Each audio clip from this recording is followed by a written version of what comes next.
శ్రీ గురుభ్యో నమః. 6వ అధ్యాయం 36వ శ్లోకం. ఓం అసంయతాత్మనా యోగో దుష్ప్రాప ఇతి మే మతిః వస్యాత్మనా తు యతతా శక్యో అవాప్తుముపాయతః.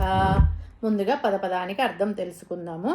అసంయతాత్మన వశం కాని అంటే నిగ్రహం లేని మనసు కలవాడు. యోగ సిద్ధి.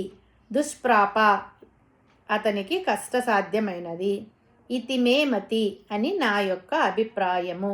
వస్యాత్మనాతు మనస్సును స్వాధీనం చేసుకున్న వారికి మాత్రం యతత ప్రయత్నం ద్వారా శక్య సాధ్యము అవాప్తుం ఉపాయత సరైన ఉపాయం ద్వారా పొందుతారు.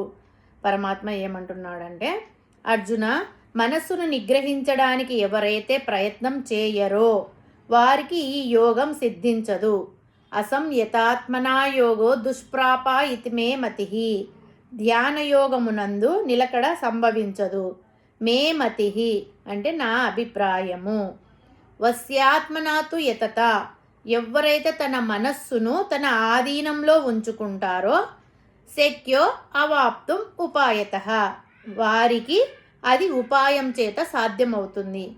ఎవరి మనసైతే నిరంతరం ప్రాపంచిక విషయాలలో మునిగి తేలుతూ ఉంటుందో, తన ఇష్టం వచ్చినట్టు విహరిస్తూ ఉంటుందో, అనవసర విషయాలలో తరదూరుస్తూ ఉంటుందో, అటువంటి వారి మనస్సు ఎన్నటికీ నిగ్రహింపబడదు.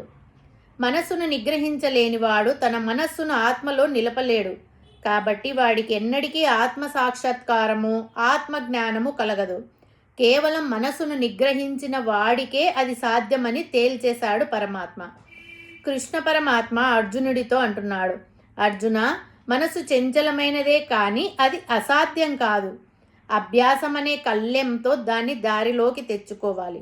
భగవంతుడు ఇక్కడ ఉపాయం అన్నాడు. అంటే కేవలం కళ్ళు మూసుకొని కూర్చుంటే సరిపోదు.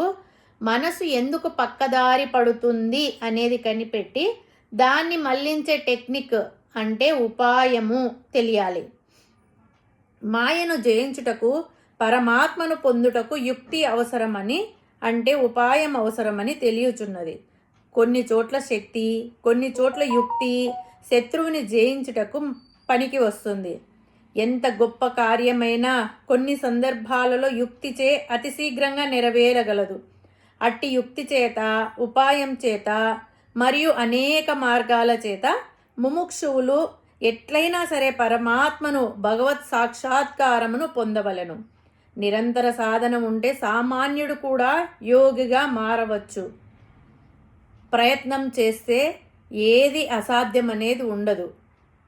ఎవ్వరి మనసు అతని వశంలో ఉంటుంది అంటే నిరంతర అభ్యాసము, ప్రాపంచిక విషయాలలో వైరాగ్యము అనే ఉపాయముల చేత యోగి తన మనస్సును నిగ్రహించి ఆత్మలో నిలపగలడు. శాశ్వతమైన ఆత్మానందాన్ని పొందగలడు.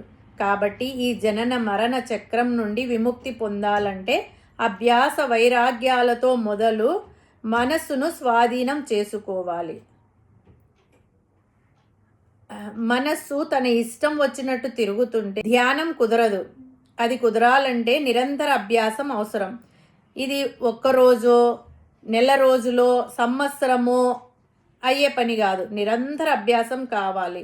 నిరంతర అభ్యాసము ప్రయత్నం చేసే వారికే కానీ సోమరులకు ఇది సాధ్యం కాదని స్పష్టంగా తెలుస్తుంది. కాబట్టి ఏ పని అయినా చేయడానికి ఉపాయం, నేర్పు ముఖ్యం. మనసును నిగ్రహించుకోవడానికి కూడా ఈ నేర్పు ముఖ్యము అని పరమాత్మ తెలియచేస్తున్నాడు.